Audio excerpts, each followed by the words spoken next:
दोस्तों, परीक्षा तक पढ़ाई में आपका स्वागत है।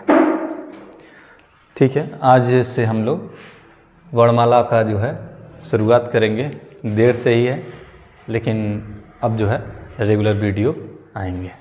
ठीक है, तो वर्णमाला सबसे पहला चैप्टर हम लोग देखेंगे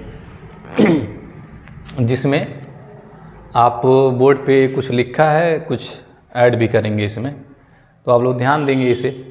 ठीक है, तो पहला शब्द जो लिखा है यहाँ पे हिंदी फारसी भाषा का शब्द है। हिंदी फारसी भाषा का शब्द है, इसे ध्यान देंगे। सीधे पूछ लेता है, ये हिंदी फारसी भाषा का शब्द है। ठीक है, यहाँ से तो मतलब कुछ नहीं है, ऐसे रटना है सीधे। और हिंदी देवनागरी लिपि में लिखी जाती है। सभी लोगों को पता होगा कि देवनागरी लिपि कैसे लिखी जाती है।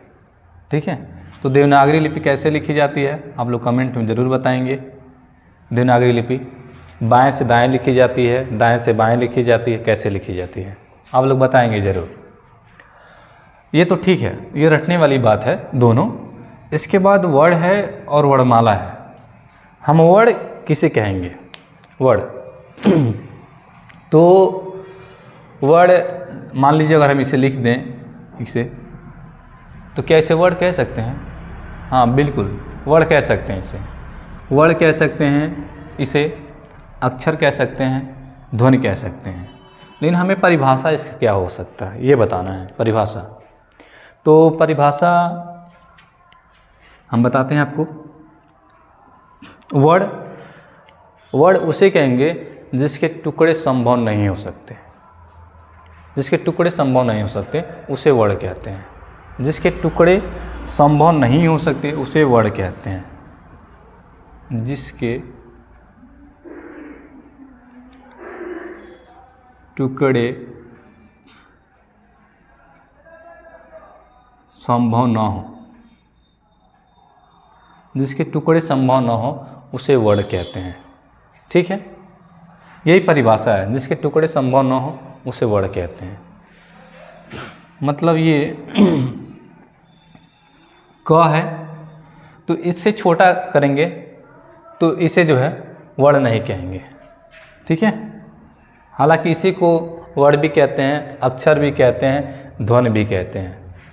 आप एक बात और समझ जाइए, वर्ड उसे ही कहते हैं जिसके टुकड़े संभव न हो। ठीक है, उसके बाद वर्णमाला। वर्णमाला क्या है? जैसे हम लोग कोई काम करते हैं कि एक नियमित होता है, नियम से होता है, वही वर्णमाला है। वर्णमाला को कह सकते हैं, वर्णों के व्यवस्थित समूह को वर्णमाला कहते हैं। जो वर्ण की व्यवस्थित समूह है वर्णमाला कहते हैं। जैसे स्वर आएगा, फिर व्यंजन आएगा, इस तरीके से इसे आप कहेंगे। वर्णों के व्यवस्थित समूह को वर्णमाला कहते हैं। वर्णों के व्यवस्थित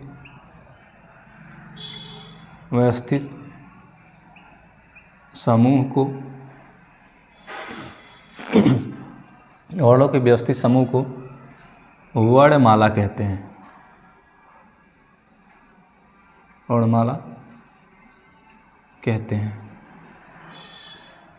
वर्णों के व्यवस्थित समूह को वर्णमाला कहते हैं। ठीक है, आप लोग समझ पा रहे हैं ये? तो हम आपको बताए हैं कि वर्णों के व्यवस्थित समूह को वर्णमाला कहते हैं, तो आप इस पे ध्यान रखिएगा। मतलब इसका यही है कि पहले स्वर आएगा, उसके बाद व्यंजन आएगा। ये एक व्यवस्थित क्रम है। ठीक है, उसके बाद हम देखेंगे वर्णमाला के भेद। वर्णमाला के दो भेद होते हैं। वर्णमाला के दो भेद होते हैं। एक होता है स्वर, और एक होता है व्यंजन। ठीक है, वर्णमाला के दो भेद, एक होता है स्वर और एक होता है व्यंजन। तो एक प्रश्न आता है कि स्वर किसे कहेंगे, व्यंजन किसे कहेंगे? तो स्वर यहाँ पे लिखा भी गया है और आपको वैसे भी बता देंगे। जो स्वतंत्र रूप से उच्चारित होते हैं उन्हें स्वर कहते हैं। मतलब ये, इसमें किसी की सहायता न ली जाए, ये अपने आप में स्वतंत्र हैं, ये अपना काम स्वयं कर लें। इसका मतलब ये है, जो स्वतंत्र रूप से उच्चारित होते हैं उन्हें स्वर कहते हैं। व्यंजन व्यंजन उसे कहेंगे, व्यंजन उसे कहेंगे, व्यंजन जो स्वरों की सहायता से उच्चारित हो या बोले जाते हैं उन्हें व्यंजन कहते हैं। जिसमें स्वर की सहायता ली जाती है उसे व्यंजन कहते हैं। व्यंजन का मतलब ये है, जैसे जैसे जैसे क लिखा है यहाँ पे, तो आप ये मत समझिए कि यहाँ पे स्वर नहीं, स्वर है। जैसे क को जब टुकड़े करेंगे तो क और उसके बाद अ, ये रहा, जिसमें अ आ रहा है ना, तो इसमें यही है कि स्वर की सहायता ली जाती है व्यंजन में, इसे कहेंगे व्यंजन। क व्यंजन ये, ठीक है। तो क जो ये लिखा है आपका, ठीक ना, ये व्यंजन है। तो इनका फिर से दोबारा उदाहरण सुन लीजिए और परिभाषा भी सुन लीजिए क्या होता है स्वर का। जो स्वतंत्र रूप से बोले जाते हैं उनको स्वर कहते हैं, और जिसे बोलने में, उच्चारित करने में स्वर की सहायता ली जाती है उसे व्यंजन कहते हैं। आप पूछेंगे कि कितनी संख्याएं होती हैं इन दोनों की, तो स्वर की संख्या जो हम लोग कंपटीशन में पढ़ेंगे वो 11 होती है। स्वर की संख्या 11 होती है। अब व्यंजन की संख्या मूल तो 33 होती है और कुल जो होती है 41 होती है। ये स्वर आप देख लीजिए कौन कौन से 11 स्वर होते हैं। 11 स्वर कौन कौन से होते हैं, जैसे में 11 स्वर कौन कौन से हैं आप देख लीजिए। अ, आ, ई, इसे दीर्घ ई कहेंगे। उ, इसे दीर्घ उ कहेंगे। री,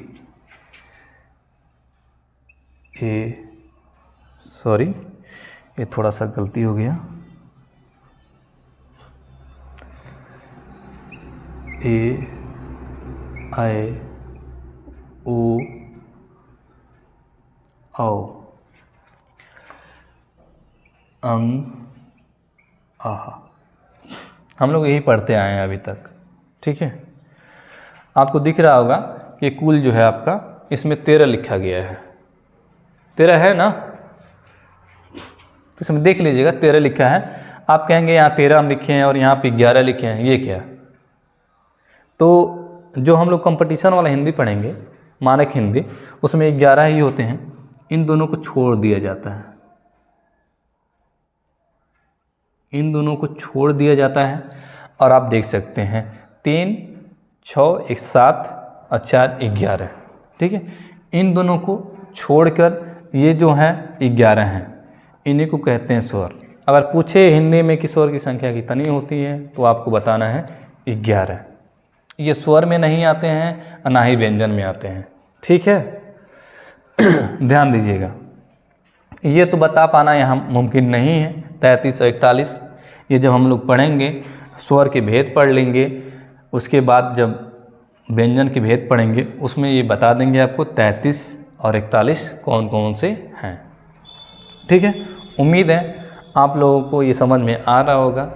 दोबारा देख लीजिएगा अगर समझ में न आए तो, ठीक है। तो हमने जो है आपको बताया कि स्वर और व्यंजन क्या होते हैं। अब स्वर के भेद देखेंगे। तो स्वर के भेद, स्वरों का विभाजन 2 आधार पे किया गया है। स्वरों का विभाजन 2 आधार पे किया गया है। एक है रचना या बनावट के आधार पे और एक है मात्रा या पे। तो 2 हैं, एक ये है और एक ये है, इसके आधार पे किया गया है। तो रचना या बनावट के आधार पे स्वर 3 प्रकार के होते हैं, जो यहाँ लिखा गया है आपको 3 प्रकार के। एक ह्रस्व स्वर है, एक दीर्घ स्वर है, एक संयुक्त स्वर है, ठीक है। एक ह्रस्व, दीर्घ, संयुक्त। तो ये जो आपको लिखा है यहाँ पे 4, इसे कहते हैं ह्रस्व स्वर। ह्रस्व स्वर मतलब छोटा स्वर जिसमें कम समय लगते हैं। और इसी का एक नाम और है, इसी को कहते हैं मूल स्वर।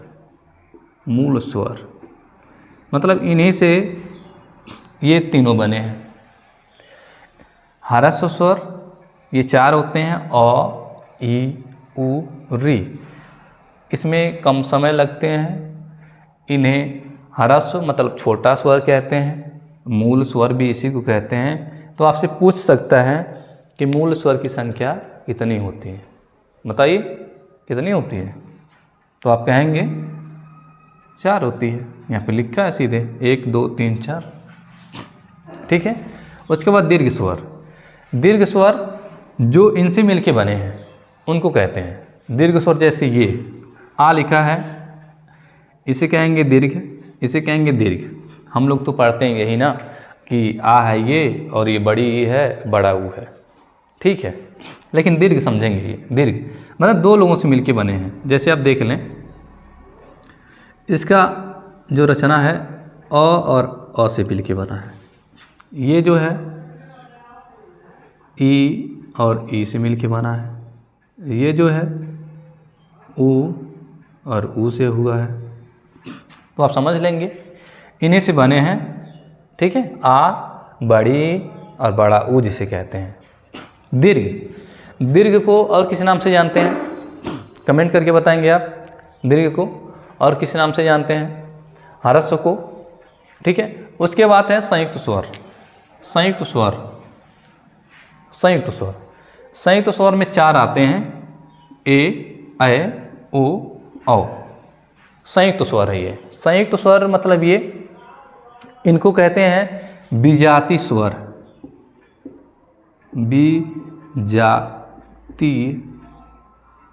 विजातीय स्वर। विजातीय स्वर।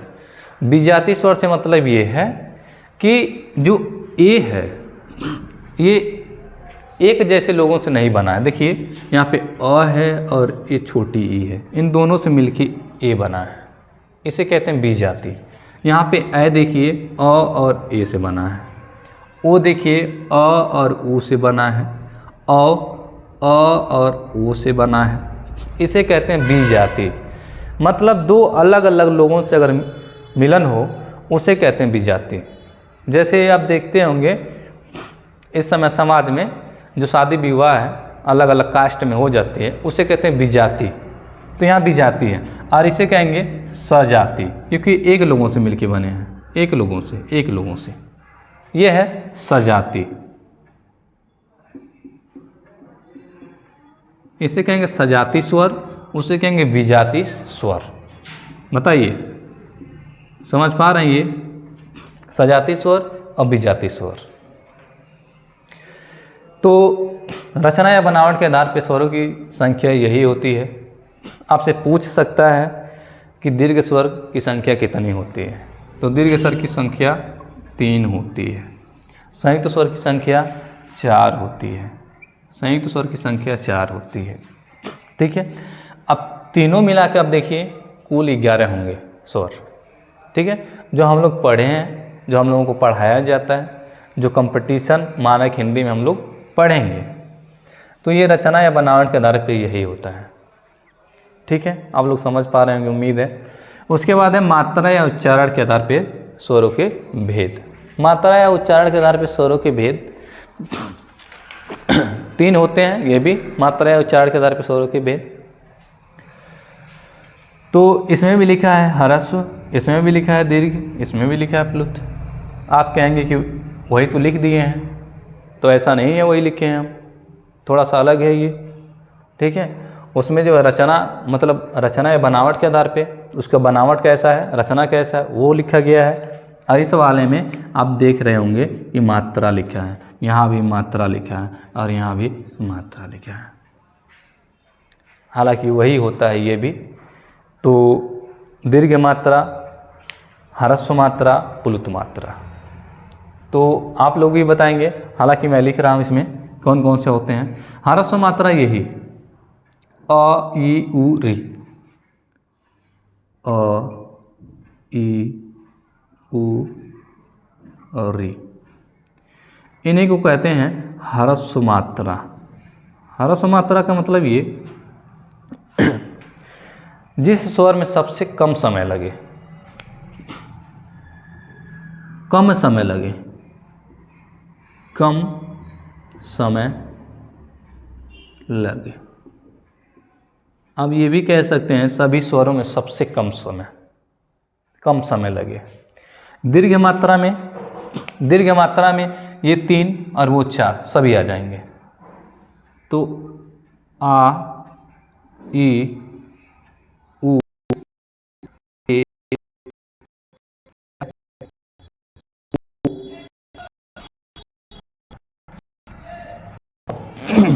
आप लोग देख रहे हैं इसमें 4 इसमें संयुक्त के हैं और 3 दीर्घ के हैं, तो कुल 7 हैं। इनमें इनसे ज़्यादा समय है, ठीक है, गुना समय 2 गुना समय, इसमें 2 गुना समय लगते हैं। आप उच्चारण करके देख सकते हैं 2 गुना समय। अ बोलिए और आ बोलिए, देखिए अ में कम समय लगेगा, आ में ज़्यादा समय लगेगा, ठीक है। तो इसमें कम समय लगता है, इसमें दुगुना समय लगता है। अब पुलुत कौन सा होता है?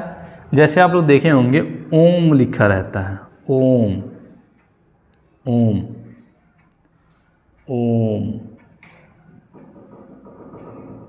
ठीक है, ओम। तो जो हम लोग ओम का उच्चारण करते हैं, ओम का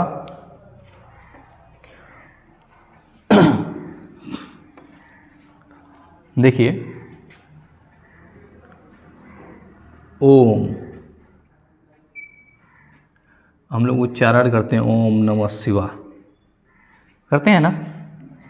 तो आप लोग इसमें एक चीज़ ध्यान दीजिएगा, ये जो लिखा है यहाँ पे अ, ई, उ, री, इन अक्षरों का उच्चारण एक बार स्वयं करिए, कितना समय लग रहा है।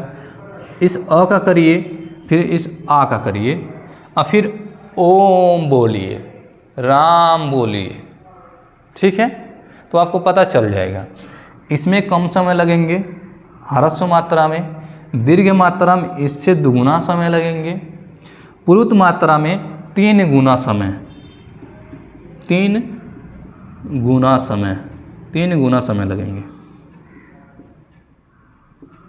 3 गुना समय। किससे 3 गुना समय लगेंगे? इससे 3 गुना समय लगेंगे। ह्रस्व से 2 गुना समय दीर्घ मात्रा में लगेगा, ह्रस्व से 3 गुना समय प्लुत मात्रा में लगेगा। जैसे हम लिखते हैं राम, ऐसे राम, तो खूब लंबा जाता है ना, राम। ओम, तो इसमें जो है 3 गुना समय लग रहे हैं। फिर बोलते हैं हम लोग आ, तो देखिए इसमें इन दोनों में, तो इन तीनों में आप फर्क कर लीजिएगा, स्वयं उच्चारण करिएगा इसमें कौन कौन से आएंगे, ठीक है। तो इसमें ये भी पूछ सकता है ह्रस्व मात्रा की संख्या कितनी होती है? तो ह्रस्व मात्रा जो मात्रा होती है, ह्रस्व मात्रा की संख्या 4 होती है, दीर्घ मात्रा की संख्या 7 होती है। और जो आप कहेंगे ये तो 11 हो गए, वो कहाँ से आ गया?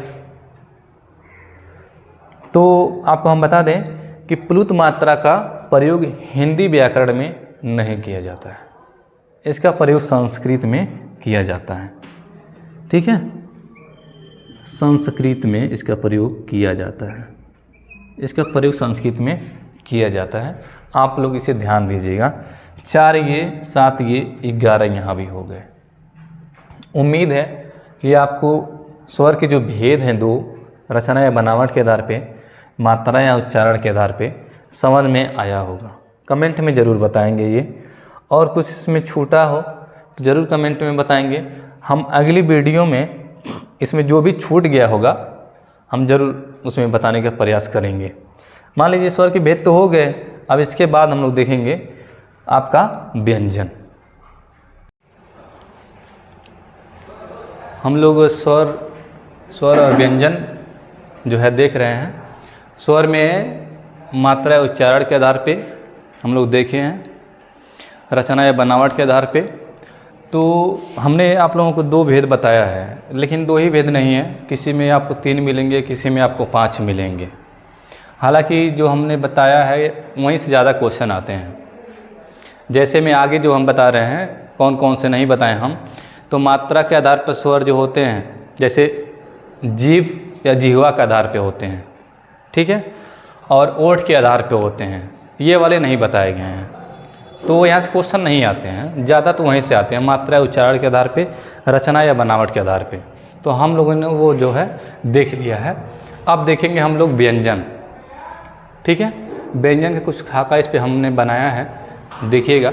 जैसे व्यंजन का वर्गीकरण यहाँ पे लिखा है, व्यंजन का वर्गीकरण। तो आपसे बताया गया था उस दिन कि व्यंजन मूल 33 हैं और कुल जो हैं 41 हैं। तो आपको कैसे 41 और कैसे 33 हैं ये आपको यहाँ पे आज बताया जाएगा, ठीक है। तो एक एक करके आज देखते हैं। ये सारा 60 में लिखा है, परिभाषा 60 में लिखा है।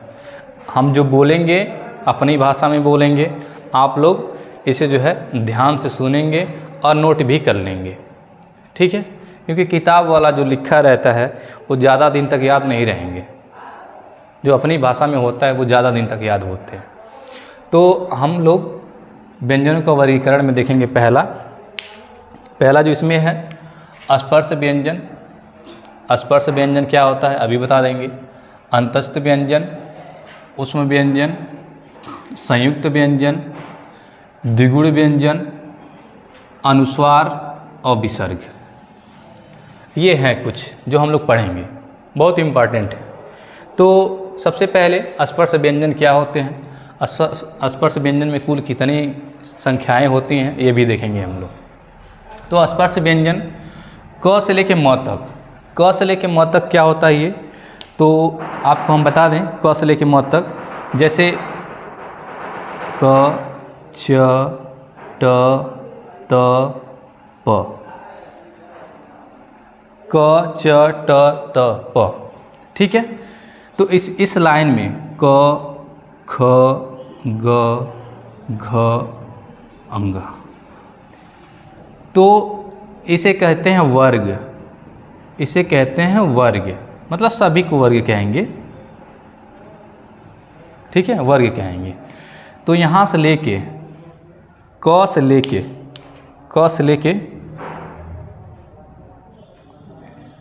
क से लेके और यहाँ म तक, ये है। मतलब एक लाइन में क वर्ग में ये, इस वाले च वाले में पूरा, ट वाले में पूरा, त वाले में पूरा, प में यहाँ तक, क से लेके म तक ये है। क से लेके म तक का मतलब ये है। और इसे कहते हैं, एक लाइन को वर्ग कहते हैं। क वर्ग है ये, च वर्ग है, ट वर्ग है, त वर्ग, प वर्ग। आपसे पूछेगा कि कंठ ध्वनियाँ कहाँ से बोली जाती हैं या क कहाँ से बोला जाता है, तो ये वर्ग क है, कंठ से बोला जाता है ये। क वर्ग में कौन कौन से अक्षर आते हैं, क, ख, ग, घ, अंग, क वर्ग में, ठीक है। च वर्ग में ये 5 आते हैं, ट वर्ग में 5 आते हैं, त वर्ग में 5 आते हैं, और प वर्ग में 5 आते हैं। तो क से लेके म तक इसे कहते हैं स्पर्श व्यंजन। स्पर्श व्यंजन क्या होता है, तो इसे सुन लीजिए।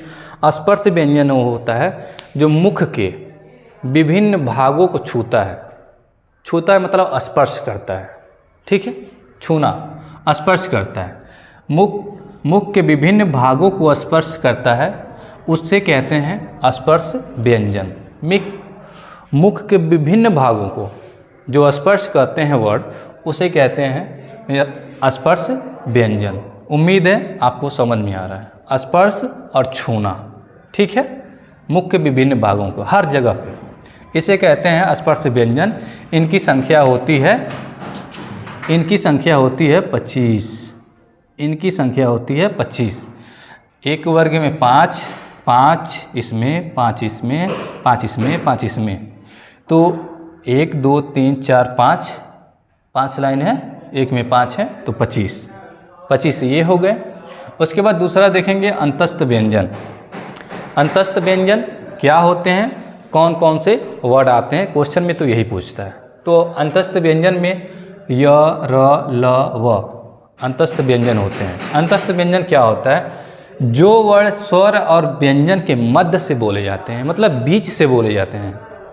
ठीक है, स्वर और व्यंजन के मध्य से जो बोले जाते हैं या लिखे जाते हैं उनको कहते हैं अंतस्थ व्यंजन। और इनकी संख्या होती है 4। इनकी संख्या होती है 4।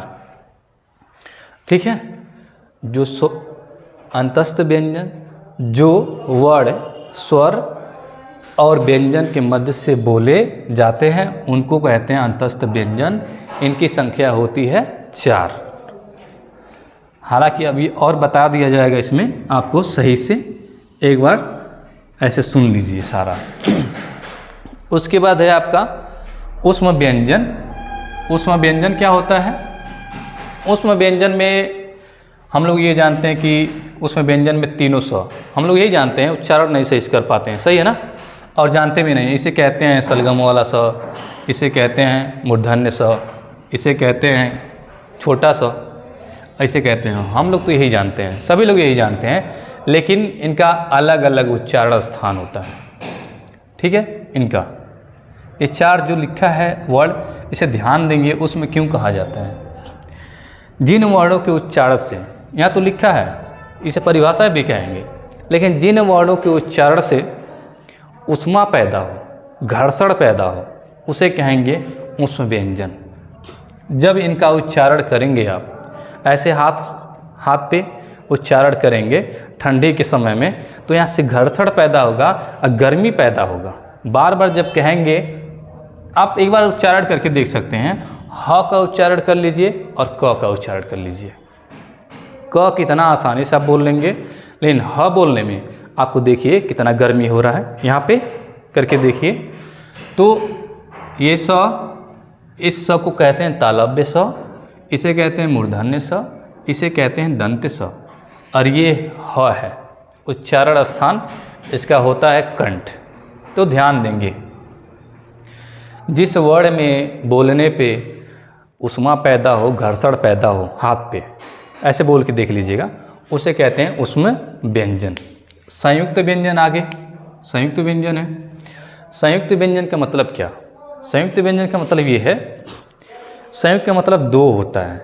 ठीक है, कोई 2 वस्तु एक चीज़ में मिला दिया जाए उसे कहते हैं संयुक्त। तो संयुक्त व्यंजन में 4 होते हैं। ठीक है, ये कस, त्र, ज्ञ, अस्र, ये 2 वर्डों के मेल से बनते हैं। आगे इसे सारा बता दिया जाएगा। यहाँ पे लिखा भी है, 2 विषम वर्डों के मेल से उत्पन्न जो वर्ण होते हैं उनको कहते हैं संयुक्त व्यंजन। अभी हम बारी बारी से आपको सभी बता देंगे। 25 कौन से हैं पूरा लिखेंगे, ये 4 कौन कौन से हैं, हालांकि लिखा भी गया है कस लेके म तक 25, य र ल व 4 ये है, 4 ये भी, इनकी भी संख्या 4 होती है। उसमें व्यंजन की भी संख्या 4 होती है और संयुक्त व्यंजन की संख्या 4 होती है। संयुक्त व्यंजन वही जो 2 अलग अलग वर्ण मिल के एक बने हैं उनको कहते हैं संयुक्त व्यंजन। उसके बाद है द्विगुण व्यंजन। द्विगुण व्यंजन ये आप लोग सोच रहे होंगे जो कभी नहीं पढ़े हैं, ये तो ड और ढ है, हालांकि वो नहीं है, ये अलग है। ड ढ ऐसे लिखे जाते हैं, आपको बता दिया जाए, ऐसे लिखे जाते हैं। देखिए यहाँ पे ये लग गया है डॉट, ठीक है, ये अलग हो जाता है। इन दोनों में फ़र्क क्या होता है, इसका उच्चारण करने में और इसका उच्चारण करने में। ये आप धीरे से कर सकते हैं आराम से, और इसका उच्चारण झटके में किया जाता है। ठीक है, इसे द्विगुण व्यंजन कहते हैं। और क्या फ़र्क है इन दोनों में, ये जब कोई शब्द लिखते हैं तो उसके शुरुआत में इसका प्रयोग कर सकते हैं, लेकिन इसका प्रयोग नहीं कर सकते। किसी भी वर्ड में जब शुरुआत करते हैं लिखना तो नहीं कर सकते इसका प्रयोग, लेकिन इसका कर सकते हैं। ठीक है, हम आपसे पूछें ड और ढ कौन सा व्यंजन है, तो आप क्या कहेंगे, आप क्या कहेंगे बताइए, कमेंट करके बताएंगे आप। लेकिन ये जो ड और ढ है ये आएंगे स्पर्श व्यंजन में। आप ये नहीं कह सकते कि द्विगुण व्यंजन है। द्विगुण व्यंजन में मतलब ये लगा होना चाहिए। ठीक है, मेरी बात समझ रहे होंगे आप लोग, उम्मीद है।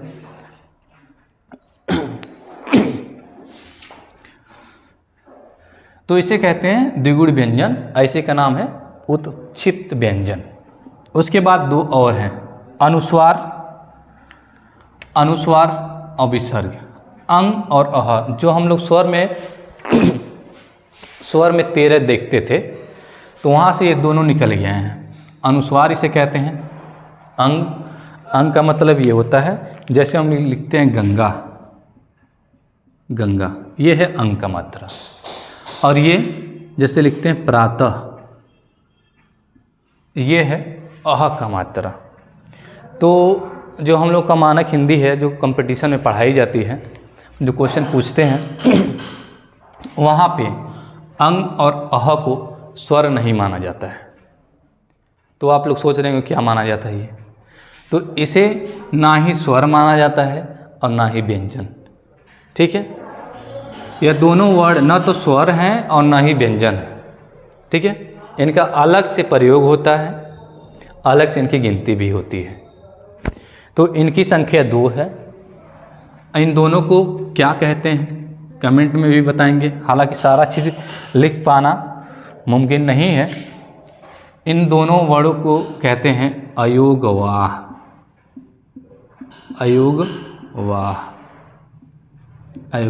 इनकी संख्या होती है 2। अयोगवाह की संख्या होती है 2, द्विगुण व्यंजन की संख्या होती है 2, संयुक्त व्यंजन की 4, ऊष्म व्यंजन की 4, अंतस्थ व्यंजन की 4 और ये स्पर्श व्यंजन की 25। तो हम आपसे आप लोगों से बताए थे कल कि जो व्यंजन होता है, व्यंजन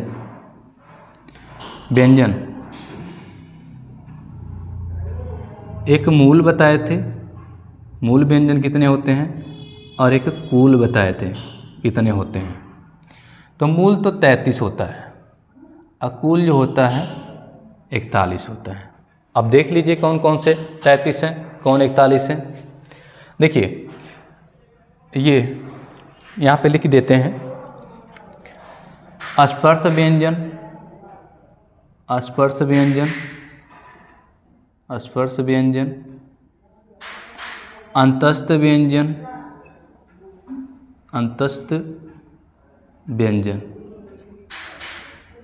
उसके बाद ऊष्म व्यंजन।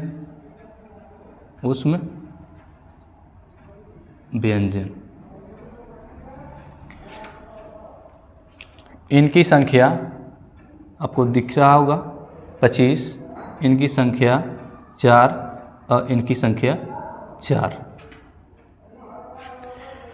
तो इन तीनों को जोड़ेंगे तो कुल 33 होगा ना, ये 33। तो देखिए इन 33 को कहते हैं मूल, इन 33 को कहते हैं मूल व्यंजन, इन 33 को कहते हैं मूल व्यंजन। ठीक है, इन 33 को किसे कहते हैं, स्पर्श व्यंजन, अंतस्थ व्यंजन, ऊष्म व्यंजन को मूल कहते हैं। उसके बाद 41 कैसे होंगे, तो इसके लिए क्या करना होगा, ये 33 हो गए, उसके बाद आपको संयुक्त व्यंजन,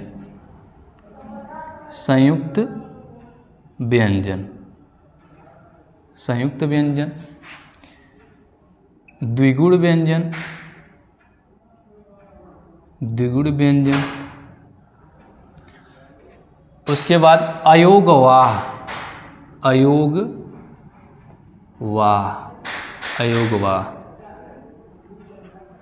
इनकी संख्या देख लीजिए, संयुक्त व्यंजन की 4, द्विगुण व्यंजन की 2 और अयोगवाह की 2। ये हो गए 8। ठीक है, 8, ये 33 और ये 8 जब दोनों मिलाएंगे 41 होगा ना। ये 41 जिसे कहते हैं कुल व्यंजन, ठीक है, आप लोग देख लेंगे। ये 33 और ये 8, ठीक है, ये 33 और ये 8, कुल 41 व्यंजन हो गए। ठीक है, समझ में आ रहा है सभी लोगों को? बताइए, कमेंट करके ज़रूर बताएंगे। एक बार और आप लोगों को थोड़ा थोड़ा बता देते इसमें क्या है क्या नहीं है, ठीक ना। दोबारा एक बार वीडियो आप लोग देख लेंगे इसे, ठीक है, हमने क्या क्या बोला है। क्योंकि देखिए, स्पर्श व्यंजन, अंतस्थ व्यंजन, उष्म व्यंजन, संयुक्त व्यंजन, द्विगुण व्यंजन, अयोगवाह, ये सारा अगर इस पे लिखेंगे बोर्ड पे तो बहुत समय लगने वाला है। हालांकि इसको भी लिखने में काफ़ी समय लगा है, आप लोग यकीन नहीं करेंगे, लेकिन इसे लिखने में कम से कम 1 आध घंटा लग जाता है। ऐसा नहीं है कि वैसे लिख देते हैं, अच्छे से लिखना पड़ता है इसे, कहीं गलती नहीं हुआ है। हालांकि इंसान है हम लोग, ठीक है, तो हो सकता है गलती, ऐसा नहीं है, लेकिन यही है कि बहुत बारीक से देख देख के इसे लिखना होता है। और जो भी कुछ है सारा इसमें, ठीक है, मौखिक ही है, ठीक ना, मौखिक ही है। एक बार देख के इस पर लिख दिया गया है, उसके बाद खुद से बोलना पड़ता है। हम बोल भी रहे हैं इसमें, आप लोग बताइएगा। तो स्पर्श व्यंजन क्या होता है? स्पर्श व्यंजन वो होता है जो मुख के विभिन्न भागों को स्पर्श करता है या छूता है, उसे स्पर्श व्यंजन कहते हैं। याद रखिएगा, उनकी संख्या 25 होती है, क से लेके म तक। अंतस्थ व्यंजन, अंतस्थ व्यंजन वो होता है जो स्वर और व्यंजन के मध्य से बोले जाते हैं या उच्चारित होते हैं, उनको कहते हैं अंतस्थ व्यंजन। इनकी संख्या भी 4 होती है। उष्म व्यंजन, उष्म व्यंजन की संख्या भी 4 होती है। उष्म व्यंजन जब इसका उच्चारण करते हैं तो घर्षण पैदा होता है। बोल के देखिएगा, ह और क, ठीक है, तो इनकी भी संख्या 4 होती है। संयुक्त व्यंजन क्या होता है? संयुक्त मतलब 2 अलग अलग वर्णों के जो मेल से एक वर्ण बनता है, उसे संयुक्त व्यंजन कहते हैं। इनकी संख्या 4 होती है। द्विगुण व्यंजन, ये ड ढ नहीं है, ठीक है, इनका जो उच्चारण होता है बहुत झटके में की जाती है। और इस अक्षर को आप लोग ध्यान से देख लीजिए, ये कहीं भी किसी भी किताब में कहीं भी लिखा आप देखेंगे नहीं कि यहाँ से शुरुआत होता है, कभी नहीं हो सकता। अगर यहाँ से शुरुआत होता है तो मान के चलिए गलत है। ये बीच में हो सकता है, अंत में हो सकता है, शुरुआत में कभी नहीं हो सकता द्विगुण व्यंजन, ठीक है। इसका उच्चारण झटके में किया जाता है। सड़क जैसे बोलते हैं, सड़क में झटके में होता है, ठीक है, सड़क, चंडीगढ़ में झटके में होता है। जो भी होगा झटके में होगा इन अक्षरों का। इसे तो कहते हैं अनुस्वार इसको, और इस वाले को कहते हैं विसर्ग, और दोनों को कहते हैं अयोगवा, ठीक है। ये दोनों वर्ण जो होते हैं ना ही स्वर माने जाते हैं और ना ही व्यंजन माने जाते हैं, ठीक है। तो आप लोग ध्यान देंगे, ये सारे जो भी जितने भी वर्ण हैं इनका कुल संख्या 41 है। हमने 41 बता दिया कैसे है, कुल है ये। 33 हमने बता दिया कौन कौन से 33 हैं, ठीक है। और ये जो 100 लिखे हैं तीनों, इनका भी देख लीजिए, इन 100 को कैसे क्या कहते हैं। ये 100 है और ये, इनका भी नाम लिख लेंगे तो अच्छा ही होगा, क्योंकि बहुत सारे लोग नहीं जानते होंगे। इस 100 को कहते हैं, हम लोग तो यही जानते रहते हैं कि सलगम वाला स है, ठीक है, लेकिन इसे कहते हैं तालव्य स, तालव्य स। इसे कहते हैं मूर्धा स, मूर्धन्य स। इसे कहते हैं दंत स, दंत। क्यों? जब इसका उच्चारण करते हैं तो दोनों जो हम लोगों का ऊपर और नीचे वाला जो दांत है ये दोनों लगते हैं, इसलिए इसे दंत कहते हैं। मूर्धा, जब इस स का उच्चारण करते समय जो हम लोगों की जिह्वा है या जीभ है ये उलट जाती है, इसे मूर्धा कहते हैं। तालव्य, ये तालु जो हम लोगों का तालु है उसे स्पर्श करती है या छूती है, इसलिए इसका नाम है तालव्य स, मूर्धा स, दंत स। उम्मीद है कि आप लोगों को ये सारा समझ में आया होगा, और कमेंट में ज़रूर बताएंगे कि क्या इसमें छूट गया है। अगली वीडियो में हम और बता देंगे। और स्वर देखे ही हैं, स्वर में जैसे कुछ छूटा है, हमने बताया है आपको क्या क्या छूटा है। हालांकि वो क्वेश्चन में ज़्यादा आते नहीं हैं, यूपी पुलिस के लिए इतना पर्याप्त है। ठीक है, तो आप लोग एक बार अच्छे से देख लेंगे, जो भी दिक्कतें होंगी कमेंट में ज़रूर बताइएगा। हम प्रयास करेंगे इससे बेहतर करने के लिए। जो भी गलतियां हैं और रहेंगी, अगर कुछ भी छूट गया होगा तो उसे जो है इस वीडियो में नहीं तो अगले वीडियो में ज़रूर उसको जो है हम बता देंगे। प्रयास तो यही करेंगे। ठीक है, धन्यवाद।